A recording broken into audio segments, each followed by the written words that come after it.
Welcome students in the online lecture series. The topic for today is flip-flop. So flip-flop को जानने से पहले हम ये देख लेते हैं कि कॉम्बिनेशनल और सिक्वेंशियल सर्किट में डिफरेंस क्या है. So combinational logic circuits are those circuits for which the output depends only on the inputs. In many instances, it is desirable to have the next output depending on the current output. Circuits that remember their current output are often called sequential logic circuit. In other words, memory is required by sequential logic circuits which can be created with Boolean logic gates. So, अगर हम normal difference की बात करें, सबसे main difference जो है combinational और sequential circuit में वो ये है कि कॉम्बिनेशनल सर्किट डिपेंड करता है, उसका जो प्रेजेंट का आउटपुट है it depends upon the present input only, whereas it is not the case in sequential circuit. Sequential case में आपके पास में एक मेमोरी एलिमेंट भी यहाँ पे लगा हुआ होगा. तो अगर हम कॉम्बिनेशनल सर्किट में मेमोरी एलिमेंट जोड़ दें तो उसको सिक्वेंशियल सर्किट कहा जाता है. The memory element in these circuits are called flip flop. A flip-flop circuit has two outputs, one for the normal value and one for the complement value.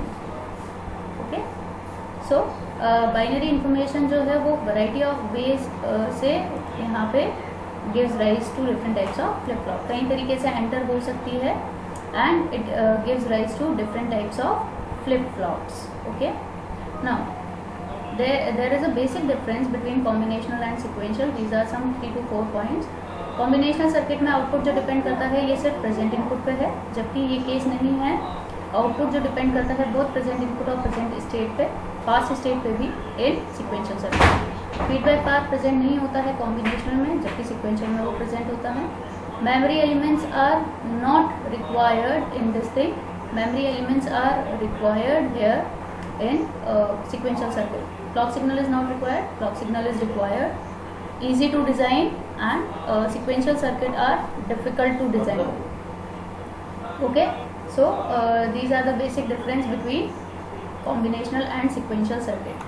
Now see, what is a flip flop and a latch? इन दोनों में difference क्या है हमारे पास में? एक flip flop जो है और एक latch जो है, it is a circuit that has two stable states and it can be used to store the information. Latch जो है वो नॉन क्लॉक फ्लिप फ्लॉप भी कहा जाता है और फ्लिप फ्लॉप बनाने के लिए ये बेसिक बिल्डिंग ब्लॉक है.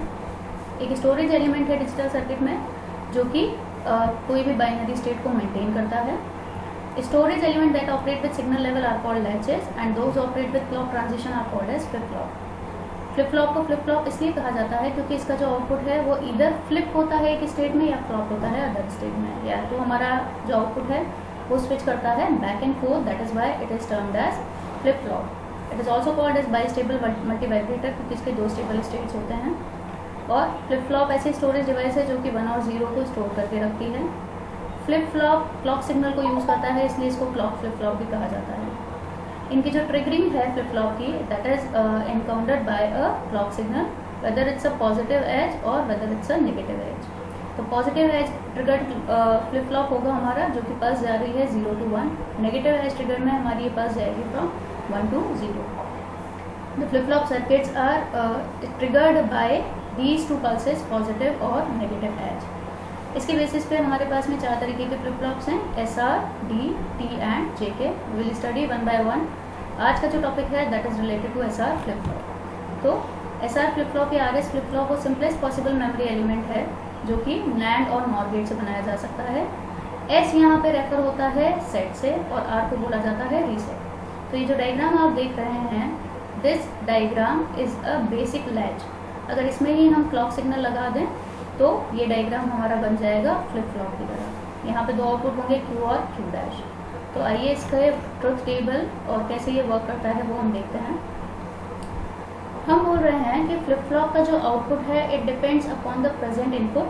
The present input in this case is R, S and enable और क्लॉक पल्स. आउटपुट जो है वो हमें मिलेंगे दो output that is Q n+1. This is the next state output and Q bar n+1. तो अगर हमारा flip flop if it is depending upon the present input, तो प्रेजेंट इनपुट है R, S और क्लॉक. आउटपुट हमें मिल रहा है Q n+1 और Q bar n+1. पास्ट का जो आउटपुट है जिस पे ये डिपेंड करेगा उसको हम रेफर करेंगे बाय Qn. तो यहाँ पे आप देख सकते हैं सर्किट के अंदर 2 नॉर गेट लगाए हुए हैं और ये आपके पास में 2 एंड गेट है। This E is the clock pulse. So इस सर्किट का थोड़ा सा इन्फॉर्मेशन ये है कि यहाँ पे एक एंड गेट के अंदर R इनपुट दे रहे हैं और क्लॉक पल्स इसका दूसरा इनपुट है।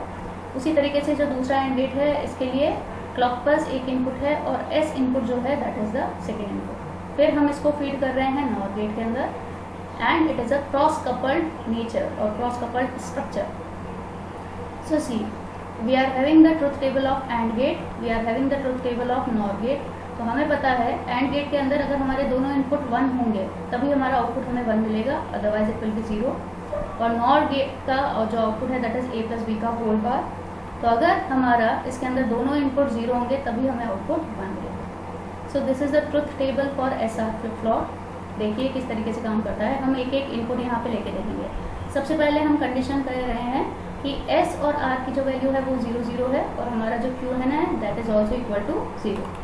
So see, first I am putting R is equal to 0, then S is equal to 0 and then this clock pulse is 1। जब ये clock pulse या enable 1 होगा तभी हमारा सर्किट एक्शन में आएगा। अगर ये 0 है तो हम यहाँ पे कोई भी हमारा सर्किट जो है वो वर्क नहीं कर पाएगा। तो और we are getting the output Qn and Qn plus 1 at this point only. This particular point represents Qn also and Qn plus 1 also। Same इसी तरीके से ये Q बार n प्लस 1 भी डिनोट करता है और Q बार n भी डिनोट करता है। तो देखिए अगर हम यहाँ पे फीड कर रहे हैं 0 1 और हम एंड गेट में दे रहे हैं तो हमें पता है 0 1 का जो एंड का आउटपुट है दैट इज इक्वल टू 0। तो यहाँ से आउटपुट हमें मिल जाएगा 0। देन अगेन 0 1 हम यहाँ पे फीड कर रहे हैं, again the output is 0। So the output of both these 2 and gates is 0। Now हमें पता है Qn की जो वैल्यू है, जो पास्ट आउटपुट है उसकी वैल्यू हमें 0 रखनी है। So this Q is going this way, so this Q is equal to 0। Now as soon as I am putting the input as 0 0 for a NOR gate, तो हम यहाँ पे देखेंगे अगर 0 0 हमारा इनपुट है तो नॉर गेट का आउटपुट हो जाएगा 1। सो नॉर गेट का आउटपुट हो गया है यहाँ पे 1। सो Q बार इस केस में हो गया 1। Now this 1 is fed here, तो 0 1 the output of NOR gate in this case is 0 1 का आउटपुट है 0। So the output is equal to 0। सो Qn प्लस 1 जो हमें मिल रहा है दैट इज इक्वल टू 0 और Qn हमने लिया था 0। So the output is 0 in this case. Okay, now the next is the input we are taking is S की वैल्यू है 0, R की वैल्यू है 0। Now Q is equal to 1।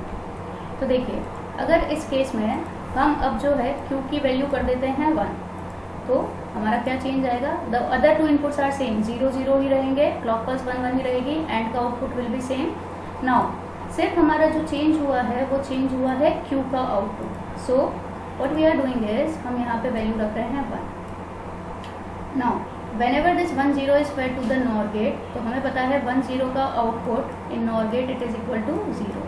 तो यहाँ पे the output is 0, Q bar now becomes 0। now this 0 is fed here 0 0, again the output of NOR gate 0 0 का जो output है that is equal to 1। so अब जो हमारा Qn plus 1 है सेकेंड में this Qn plus 1 becomes 1 now, this Qn plus 1 is equal to 1।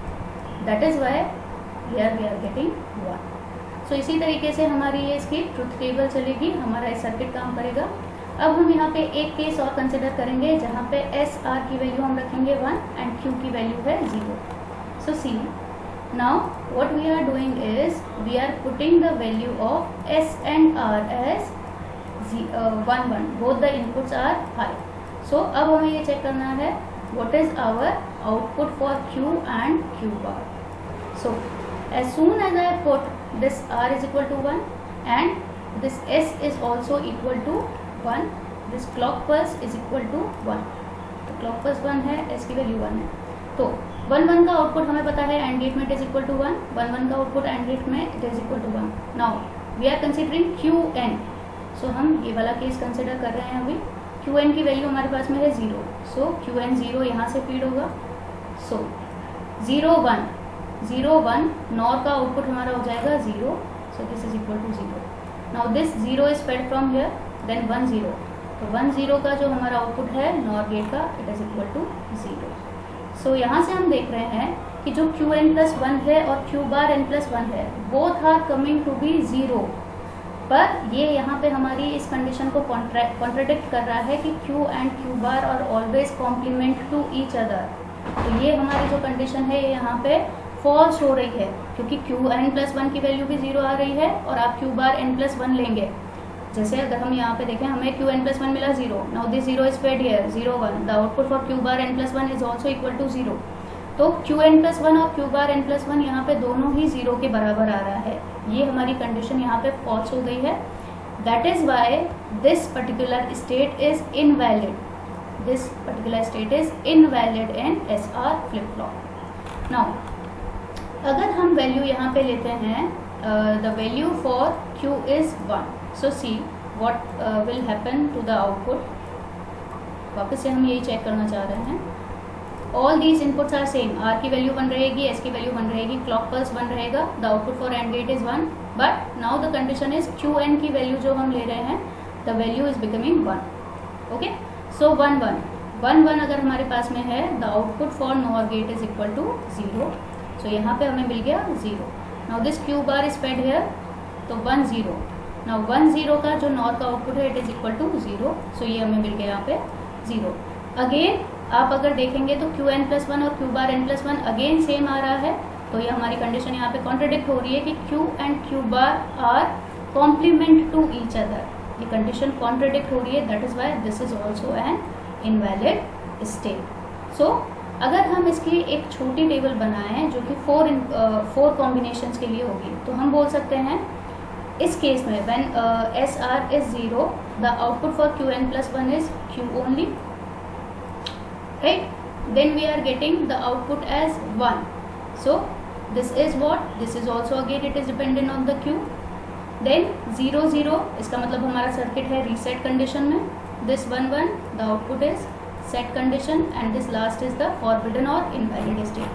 So see, we can make the 4 combination table as like this. It will SR जब 0 0 है, तो हमारा जो Q आउटपुट है वही हमें Qn+1 पे मिलेगा। 0 1 के अंदर हमारा सर्किट रीसेट हो जाएगा, 1 0 के अंदर हमारा सर्किट जो है सेट में चल जाएगा, और 1 1 में the output will be forbidden. So SR flip flop की अगर हम K मैप से एक्सप्रेशन निकालने की कोशिश करेंगे, तो इसका जो एक्सप्रेशन निकल के आएगा वो कुछ इस तरीके से आएगा, S + R Q। तो ये हम K मैप से यहाँ पे इसका एक्सप्रेशन निकाल सकते हैं for Qn+1। So this is all about SR flip-flop. In the upcoming lectures, we will study about the remaining flip-flops. So that's all for today's lecture. Thank you.